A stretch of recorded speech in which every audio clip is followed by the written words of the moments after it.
Now we will begin Part A with the first conversation. Number 1. Have you saved enough to buy that new printer for your computer yet? You know, money seems to be burning a hole in my pocket lately. Maybe next month. What does the man mean?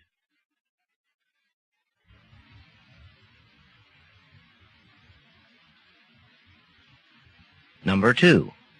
My cousin Bob is getting married in California, and I can't decide whether to go. It's a long trip, but I think you'll have a good time. What does the man imply?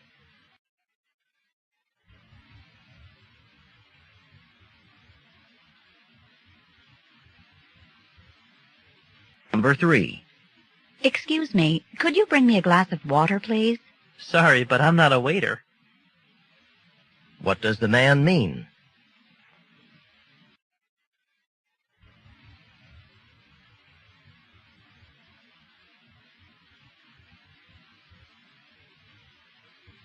Number 4. Got the time? It's a little after 10. What does the woman mean?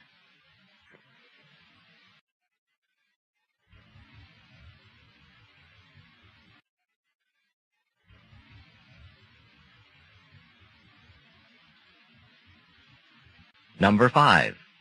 You did an excellent job on that presentation. Thanks. I put a lot of time into it. What does the woman mean?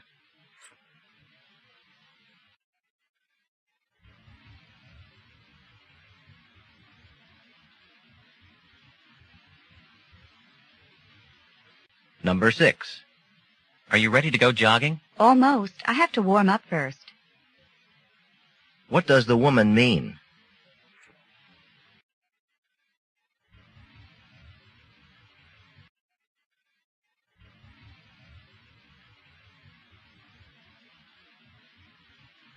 Number 7.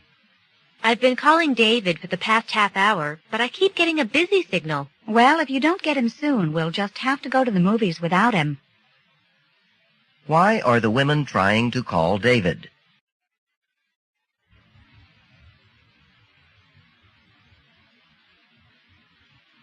Number 8. If I don't find my wallet pretty soon, I'm going to have to report it stolen. Hold on. Before you call the campus security office, have you checked your car, all your jacket pockets, everywhere? What does the woman suggest the man do?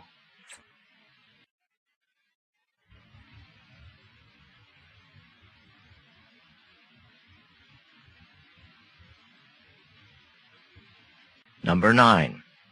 I notice you don't buy your lunch in the cafeteria anymore. When prices went up, I decided to bring my own. Why doesn't the woman buy food in the cafeteria?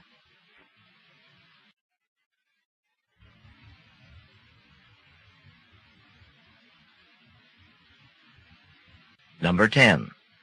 You know, my car hasn't been the same since I bumped into that telephone pole. You'd better have that looked into before you drive to Florida. What does the woman mean?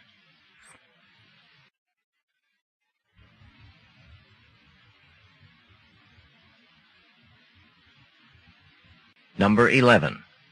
Hello? I'd like 2 seats for this evening's show. Sorry, but the performance is already sold out. Would you be interested in something later this week? What does the woman imply?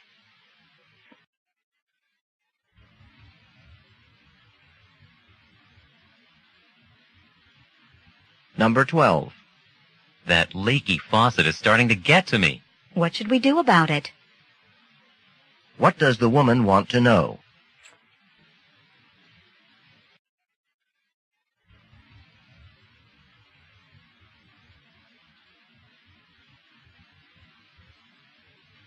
Number 13.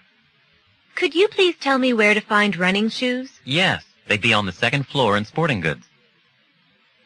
Where is this conversation probably taking place?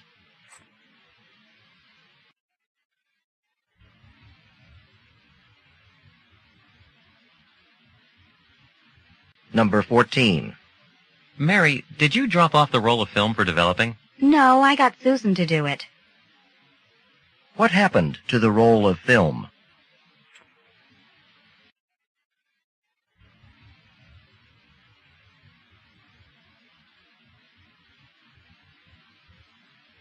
Number 15.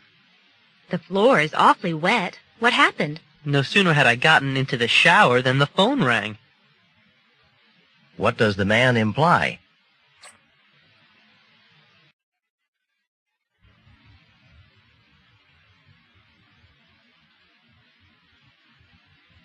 Number 16. Aren't you leaving tomorrow for vacation? All packed and ready to go? Not quite. I still have to stop by the drugstore and get my allergy prescription refilled. What does the man imply?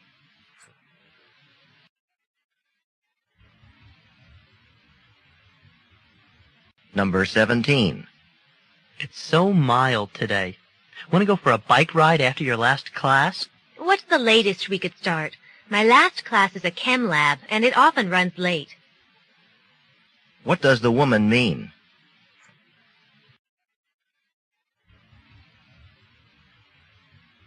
Number 18. I knew Laurie played the piano, but I didn't know she played the guitar. Neither did I. It seems she just picked it up on her own over the summer. What does the woman mean?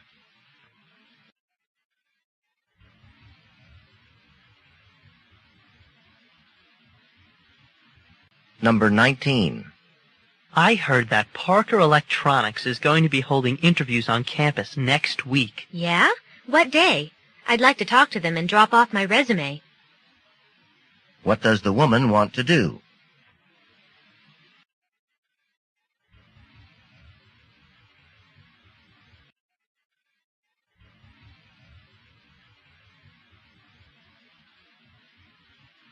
Number 20. You know, some TV channels have been rerunning a lot of comedies from the 60s. What do you think of those old shows? Not much, but then the new ones aren't so great either. What does the man mean?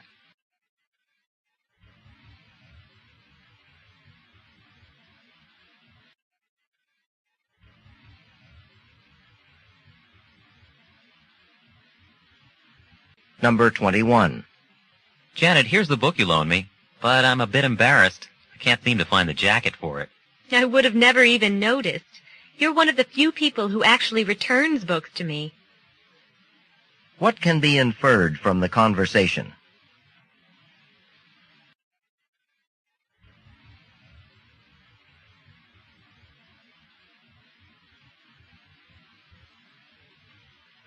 Number 22. Did you hear if the debate team is going on to the state competition, or did they get eliminated? Actually, I haven't been following their progress this year. What does the man imply?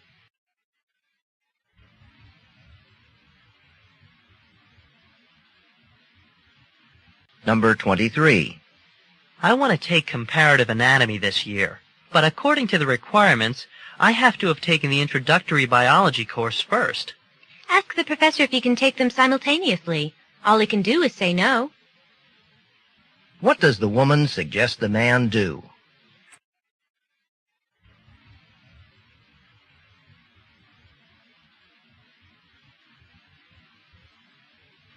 Number 24.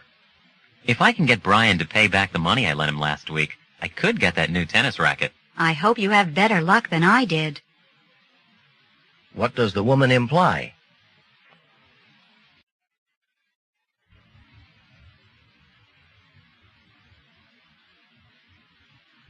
Number 25.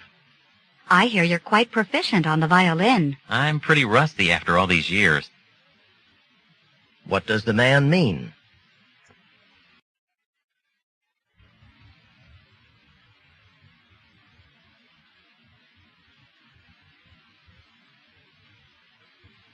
Number 26. I really want to see the play at the outdoor theater tonight. Will you come with me? You know I hate battling all those mosquitoes. But if you have your heart set on it. What can be inferred about the man?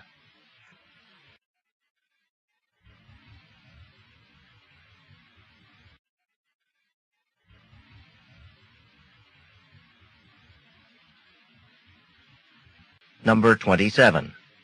Have you visited the new exhibit? Not yet, but it'll be at the Student Center until June. What does the man imply?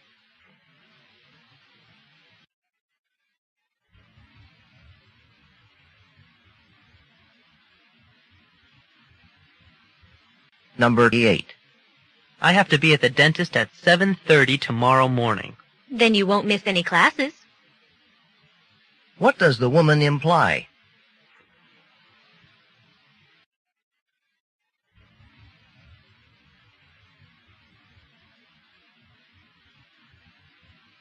Number 29. I'm taking up a collection for the jazz band. Would you like to give? Just a minute while I get my wallet. What will the woman probably do next?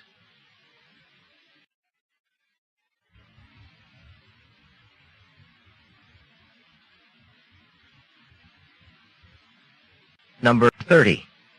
Your cousins just called. They're stranded at the beach. So they didn't manage to get a lift after all. What had the woman assumed about her cousins?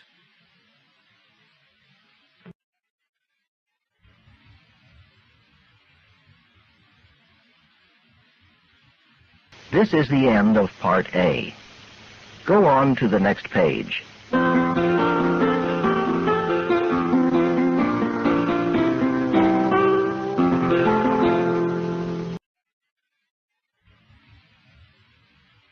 Now we will begin Part B with the first conversation. Questions 31 through 34. Listen to a conversation between two students. Hey, Karen. Looks like you got some sun this weekend. Yeah, I guess so. I spent the weekend at the beach. Oh, yeah? That's great. Where'd you stay? Some friends of my parents live out there, and they invited me for as long as I wanted to stay. So what are you doing back here already? Oh, I have a paper I need to work on, and I just couldn't do any serious studying at the beach. I don't blame you. So what did you do out there? I mean, besides lie out in the sun, obviously. I jogged up and down the beach, and I played some volleyball. You know, I never realized how hard it is to run on sand. I couldn't even get through a whole game before I had to sit down.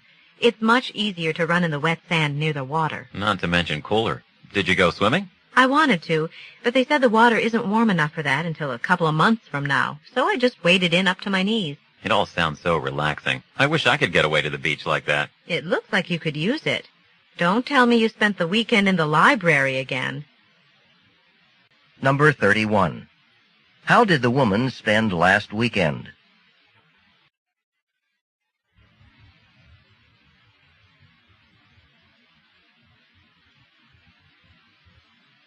Number 32. Why did the woman come home so soon?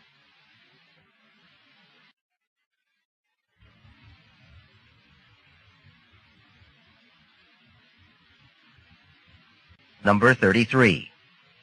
Why did the woman have to stop playing in the volleyball game?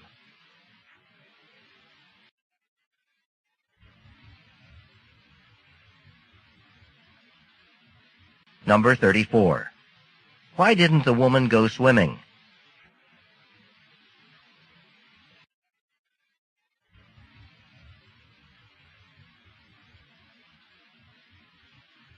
Questions 35 through 38. Listen to a conversation between a graduate student and her biology professor. Thanks for stopping by, Anne. I'd like to talk to you about a research project I thought you might be interested in. A friend of mine is working at Yellowstone National Park this summer. Yellowstone? I've always wanted to spend some time out in Wyoming. Wait till you hear what the project is. She's working with the buffalo population. The herds have been increasing in size lately, which is good in theory. Yeah, but I thought they were in danger of becoming extinct. Well, apparently, because of all the winter tourists, paths are created in the snow. More buffalo are surviving the harsh winters because the paths make it easier for the buffalo to move around and find food. But it turns out that some of the herds are infected with a bacteria. Oh, yeah, I heard about that. Brucella abortus. Right. It's been around for quite a while. Yes, it has. And because the buffalo population is increasing, they've been roaming more than usual, and the disease has begun to spread to the cattle ranches that border the park. That's bad news. Isn't that the disease that causes animals to abort their young? Yes, and it's caused a lot of controversy. Some of the ranchers even want to destroy the buffalo herds. That's awful. Have they made much progress with the research? So far, they've been collecting tissue samples from dead buffalo to see if the bacteria is present. I'd really be interested in working on this. You know I've been researching diseased animal populations. That's why I thought of you. I took the liberty of mentioning your name to my friend. She's hoping you'll be able to spend the whole summer out there. Well, I was going to work on my thesis a lot in July, but I'm sure my advisor wouldn't want me to pass up this opportunity. Number 35. What did the professor want to talk to Anne about?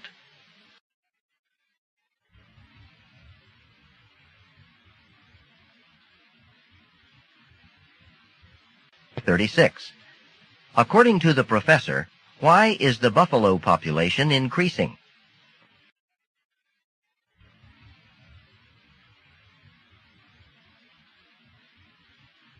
Number 37. Why does the professor think Anne would be interested in going to Yellowstone?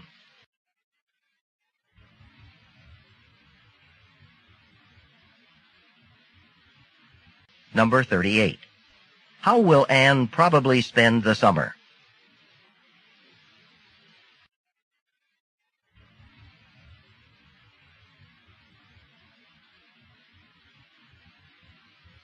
This is the end of Part B. Go on to the next page.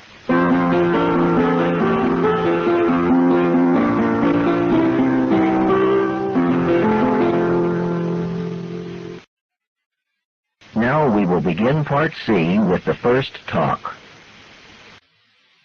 Questions 39 through 41. Listen to a talk given by a tour guide. Welcome to Everglades National Park. The Everglades is a watery plain covered with sawgrass that's home to numerous species of plants and wildlife. At 1.5 million acres, it's too big to see it all today. But this tour will offer you a good sampling. Our tour bus will stop first at Taylor Slough. This is a good place to start because it's home to many of the plants and animals typically associated with the Everglades. You'll see many exotic birds and, of course, our world-famous alligators. Don't worry, there's a boardwalk that goes across the marsh, so you can look down at the animals in the water from a safe distance. The boardwalk is high enough to give you a great view of the sawgrass prairie. From there, we'll head to some other marshy and even jungle-like areas that feature wonderful tropical plant life. For those of you who'd like a closer view of the sawgrass prairie, you might consider renting a canoe sometime during your visit here. However, don't do this unless you have a very good sense of direction and can negotiate your way through tall grass. We'd hate to have to come looking for you. You have the good fortune of being here in the winter, the best time of year to visit. During the spring and summer, the mosquitoes will just about eat you alive. Right now, they're not so bothersome, but you'll still want to use an insect repellent. Number 39. What is the main purpose of the tour?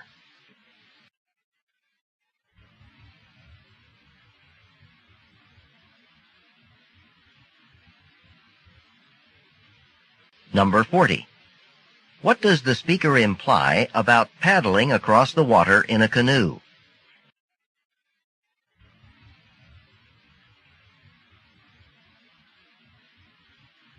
Number 41.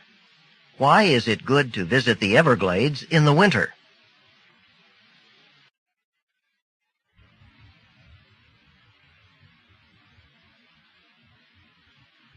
Questions 42 through 46. Listen to a talk given by an astronaut.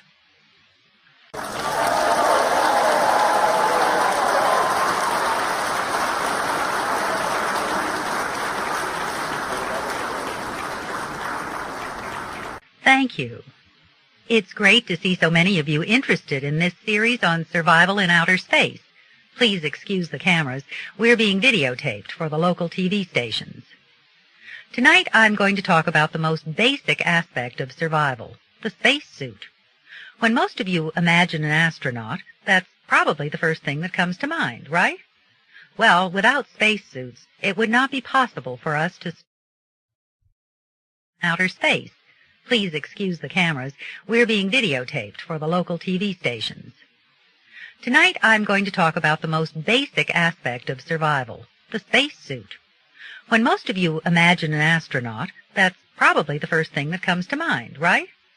Well, without spacesuits, it would not be possible for us to survive in space. For example, outer space is a vacuum. There's no gravity or air pressure. Without protection, a body would explode.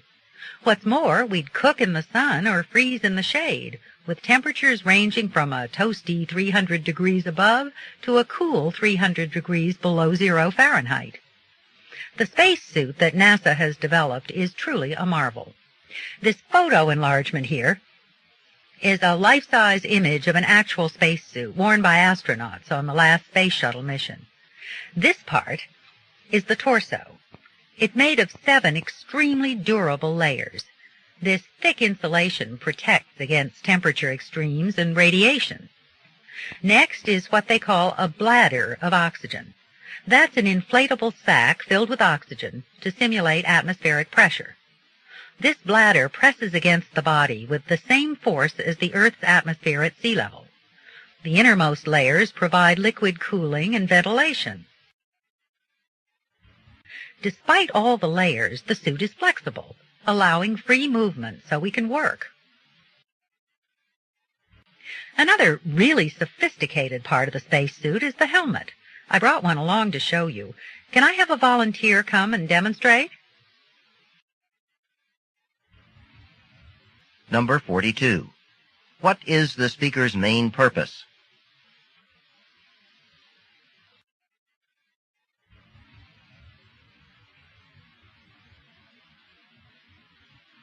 Number 43. What would cause an unprotected human body to explode in outer space?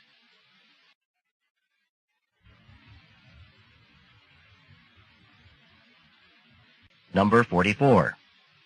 Where is the bladder of oxygen located?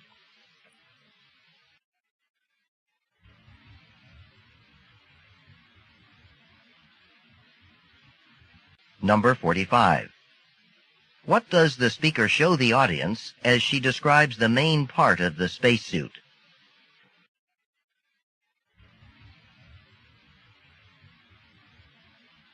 Number 46. What will probably happen next?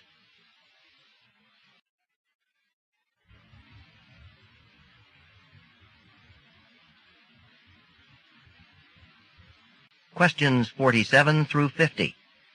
Listen to a talk about a program sponsored by a student organization. Good evening. My name is Pam Jones, and on behalf of the Modern Dance Club, I'd like to welcome you to tonight's program. The club is pleased to present the TV version of The Catherine Wheel, Twyla Tharp's rock ballet. This video version of the ballet has been even more successful with audiences than the original theater production. It includes some animation, slow motion, and stop-action freezes that really help the audience understand the dance. The title of the piece refers to St. Catherine, who died on a wheel in 307 A.D. Nowadays, a Catherine wheel is also a kind of firework. It looks something like a pinwheel. Anyway, the dance is certainly full of fireworks. You'll see how Twyla Tharp explores one family's attempt to confront the violence in modern life. The central symbol of the work is a pineapple, but exactly what it represents has always created a lot of controversy. As you watch, see if you can figure it out. The music for this piece is full of the rhythmic energy of rock music. It was composed by David Byrne of the rock band Talking Heads, and the lead dancer in this version was Sarah Rudner, who is perfectly suited to Tharp's adventurous choreography. Following the video, dance teacher Mary Parker will lead a discussion about the symbolism Miss Tharp used. We hope you can stay for that. So enjoy tonight's video, and thank you for your support. Number 47. What is the purpose of the talk?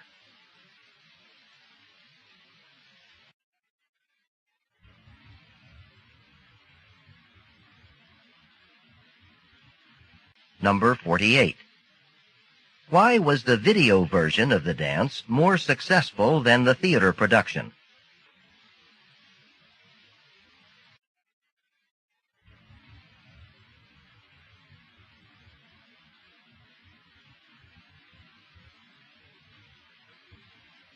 Number 49. What kind of music is the dance performed to?